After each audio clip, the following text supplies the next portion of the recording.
എന്താണ് വയനാട്, അതായത് ഇന്ന് രാവിലെ കമലിന്റെ റിപ്പോർട്ട് ഞാൻ കാണുന്നുണ്ട്. അതായത് ചൂരൽമലയിൽ നിന്ന് മുണ്ടക്കൈയിലേക്കുള്ള റോഡ് തകർന്നു പോയിരിക്കുന്നു. ഇതിനപ്പുറത്തേക്കാണ് യഥാർത്ഥത്തിൽ വലിയ ആഘാതം ഉണ്ടാകുന്നത് എന്നുള്ളത് തൊട്ട് മുന്നിലത്തെ ദിവസം അവിടെ പോയി നിന്ന് റിപ്പോർട്ട് ചെയ്ത ഒരാളാണ് കമൽ. ആ പ്രകൃതി അപ്പാടെ മാറ്റിക്കൊണ്ട് ഈ ദുരന്തം വയനാടിനോട് ചെയ്തത് എന്താണ് യഥാർത്ഥത്തിൽ?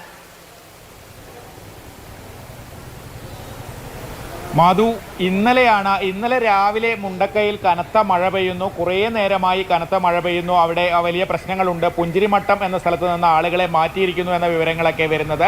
അങ്ങനെ ഉച്ചയ്ക്ക് ശേഷമാണ് ഞങ്ങൾ ഇന്നലെ ഈ മുണ്ടക്കയിലേക്ക് പോകുന്നത്. മുണ്ടക്കയിലെത്തി പുഞ്ചിരിമട്ടത്ത് എത്തുമ്പോൾ അവിടുത്തെ പാലത്തിൽ നിന്നാണ് നമ്മൾ ഇന്നലത്തെ റിപ്പോർട്ടൊക്കെ തയ്യാറാക്കുന്നത്. ആ പാലത്തിൽ എത്തിയപ്പോൾ അവിടുത്തെ ആളുകൾ പറഞ്ഞത് രാവിലെ പാലത്തിന് മുകളിൽ കൂടി വെള്ളം ഒഴുകിയിരുന്നു, പക്ഷേ ആ 3 മണിയൊക്കെ ആകുമ്പോഴേക്ക് വെള്ളം കുറഞ്ഞിട്ടുണ്ട് എന്നൊക്കെയാണ് പറഞ്ഞത്. നമ്മൾ തിരിച്ച് ചൂരൽമലയിൽ എത്തിയിട്ടാണ് ആ വിഷ്വൽസൊക്കെ അയച്ചത്. അപ്പോഴും ചൂരൽമലയിൽ വളരെ ശാന്തമായ അന്തരീക്ഷമാണ്. ആളുകളൊക്കെ വളരെ സജീവമായി ടൗണിൽ ഉണ്ടായിരുന്നു. ഉച്ചയ്ക്ക് ശേഷം മഴയും കുറവായിരുന്നു. ഒരു ഭീതി ഉണ്ടാക്കുന്ന ഒരു അന്തരീക്ഷം ആ സമയത്ത് ഉണ്ടായിരുന്നില്ല. പക്ഷേ രാത്രി 1 മണിയോടെയാണ് ഈ പുഞ്ചിരിമട്ടത്തിന് മുകളിൽ നിന്ന് ഉരുൾപൊട്ടുന്നത്. ആ പുഞ്ചിരിമട്ടത്ത് ഞങ്ങൾ നിന്നിരുന്ന പാലമൊന്നും അവിടെ ഉണ്ടാകാൻ സാധ്യതയില്ല. അതിന് മുകളിൽ നിന്നാണ് വലിയ രീതിയിൽ ഉരുൾപൊട്ടി. 1 മണിക്ക് ആദ്യത്തെ ഉരുൾപൊട്ടൽ ഉണ്ടാകുന്നു. ഏതാണ്ട് 1:30 തന്നെ നമുക്ക് അവിടെ ഉരുൾപൊട്ടി എന്ന വിവരം ലഭിക്കുന്നു. നമ്മൾ അങ്ങോട്ട് എത്തുന്നതിന് മുൻപ് തന്നെ രണ്ടാമത്തെ ഉരുൾപൊട്ടലും ഉണ്ടാകുന്നു. അവിടെ നിന്ന് ചില ഓഡിയോ സന്ദേശങ്ങളും ഫോൺ വിളികളും ഒക്കെ മാത്രമേ ലഭിക്കുന്നുള്ളൂ. നമ്മൾ പുലർച്ചെ ചൂരൽമലയിൽ എത്തുമ്പോഴാണ് മനസ്സിലാകുന്നത് ചൂരൽമലയിൽ നിന്ന് അങ്ങോട്ട് പോകാൻ കഴിയില്ല. ആ പാലം ഒലിച്ചു പോയിരിക്കുന്നു. ആ പാലവും അതിനടുത്തൊരു ക്ഷേത്രവും ഒക്കെ, ഈ പുഴയോട് ചേർന്നൊരു ക്ഷേത്രമുണ്ടായിരുന്നു, ആ ഭാഗമൊക്കെ ഒലിച്ചു പോയിരിക്കുന്നു. ചൂരൽമല ടൗൺ ആകെ മുട്ടറ്റം ചളിയിൽ മുങ്ങിയിരിക്കുന്നു. പിന്നീട് നമ്മൾ വെള്ളരിമല സ്കൂളിൻ്റെ ഭാഗത്തേക്ക് നോക്കുമ്പോൾ അതൊരു മനോഹരമായ സ്കൂളായിരുന്നു. സൈഡിലൂടെ ശാന്തമായൊരു പുഴ ഗ്രൗണ്ടിനരികിലൂടെ ശാന്തമായൊരു പുഴ ഒഴുകുന്ന വളരെ ശാന്തമായൊരു സ്കൂൾ. ആ സ്കൂളിൽ എത്തുമ്പോൾ അവിടെ ആകെ ഭീകരമായ അന്തരീക്ഷം. മരങ്ങളും കല്ലുകളും ഒക്കെ വന്ന് സ്കൂളിൻ്റെ കെട്ടിടമൊക്കെ പാതി തകർത്തിരിക്കുന്നു.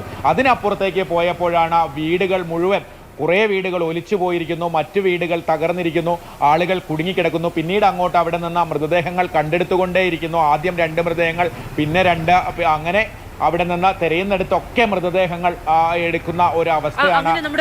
ഈ ദുരന്തം ഇങ്ങനെ വളർന്നു വലുതാവുകയാണ്. കമൽ, എനിക്ക് ഓർമ്മയുണ്ട്, അതായത് ഈ പോത്തുകല്ലിൽ നിന്ന് 9 മൃതദേഹങ്ങൾ കണ്ടെത്തി എന്ന് പറയുന്ന ഒരു വാർത്ത ഞെട്ടലോടെയാണ് കേരളം അപ്പാടെ കേട്ടത്. കാരണം വയനാട്ടിൽ നിന്ന് ഇപ്പുറത്ത് മലപ്പുറത്തേക്ക്, ശരിയാണ്, ആ പുഴ ഒഴുകിക്കയറുന്നത് മലപ്പുറത്തിന്റെ ബോർഡറാണ്. എന്നിരുന്നാലും ഇത്രയും അധികം ദൂരേക്ക് മൃതദേഹങ്ങൾ ഒഴുകി വരുന്ന തോതിൽ ഈ അപകടത്തിന്റെ വ്യാപ്തി ഉണ്ട് എന്ന വാർത്ത നമ്മളെ ഞെട്ടിക്കുന്നതായിരുന്നു. കമൽ, ഏറ്റവും അവസാനം നമുക്ക് മനസ്സിലാക്കുന്നത് പോത്തുകല്ലിൽ നിന്ന് 52 മൃതദേഹങ്ങൾ കണ്ടെത്തിയെന്നാണ്. ഇപ്പോഴും കണ്ടെത്താൻ, സഹായം തേടാൻ, തിരച്ചിലിന് കാത്ത് ഒരുപാട് ആളുകൾ അവിടെ തുടരുന്നുണ്ട് എന്നതാണോ യാഥാർത്ഥ്യം? മധു, ഈ മുണ്ടക്കയിൽ നിന്ന് ആളുകളെ, അവിടെ നിന്ന് സഹായം അഭ്യർത്ഥിച്ച ആളുകളെയൊക്കെ ഏതാണ്ട് ചൂരൽമലയിലേക്ക് എത്തിച്ചിരിക്കുന്നു. വൈകുന്നേരത്തോടു കൂടി സൈന്യം അവിടെ ഒരു താൽക്കാലിക പാലം പണിതു. അതിലൂടെ ആളുകളെ എത്തിക്കുന്നു. കുറച്ചുപേരെയൊക്കെ എയർലിഫ്റ്റ് ചെയ്യുന്ന സാഹചര്യവും ഉണ്ടായി. എന്തായാലും മുണ്ടക്കയിൽ നിന്ന് അവിടെ നിന്ന് ഇന്ന് പുലർച്ചെ മുതൽ ഏതാണ്ട് 2 മണി മുതൽ സഹായം അഭ്യർത്ഥിച്ച് വിളിക്കുകയും മെസ്സേജ് അയക്കുകയും ഒക്കെ ചെയ്യുന്ന ആളുകളെ ഇപ്പോൾ സുരക്ഷിതമായി എത്തിച്ചിരിക്കുന്നു. പക്ഷേ അവിടെ ആരൊക്കെ മിസ്സിംഗ് ഉണ്ട്, കുറേ ആളുകളെ കാണാനില്ല എന്ന് ഈ വരുന്ന ആളുകളൊക്കെ പറയുന്നുണ്ട്. പലരെയും കാണാനില്ല. ഇതര സംസ്ഥാനത്ത് നിന്ന് അവിടുത്തെ റിസോർട്ടുകളിൽ അതിഥികളായി എത്തിയവരുണ്ട്.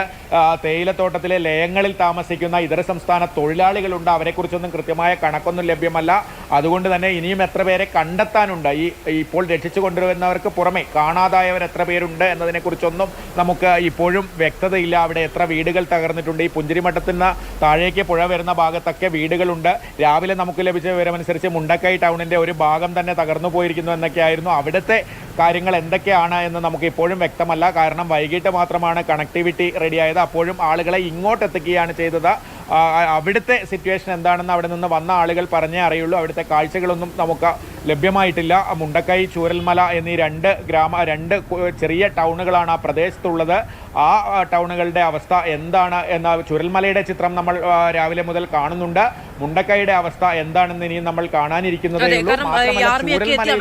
പാലം പണിത്, താൽക്കാലിക പാലം പണിത് അവിടുന്ന് പരമാവധി ആളുകളെ കൊണ്ടുവരുന്നുണ്ട്. പക്ഷേ അപ്പോഴത്തേക്കുമൊക്കെ അവിടെ ഇരുട്ടും കോടമഞ്ഞുമൊക്കെ മൂടിക്കഴിഞ്ഞിരിക്കുന്നു. രാത്രി എന്താണ് ചിത്രം എന്നതിന് നമുക്ക് കൃത്യമായി പൂർണ്ണമായി മനസ്സിലാക്കാൻ കഴിയാത്ത സാഹചര്യമുണ്ട്. എന്നിരുന്നാലും ഇതിനൊക്കെ പ്രഭവ കേന്ദ്രമാണ് മുണ്ടക്കയെ സംബന്ധിച്ചുള്ള ചിത്രം. കൂടുതൽ തെളിവോടുകൂടി നാളെ മാത്രമേ നമുക്ക് മനസ്സിലാക്കാൻ കഴിയുകയുള്ളൂ എന്നതാണ് യാഥാർത്ഥ്യം.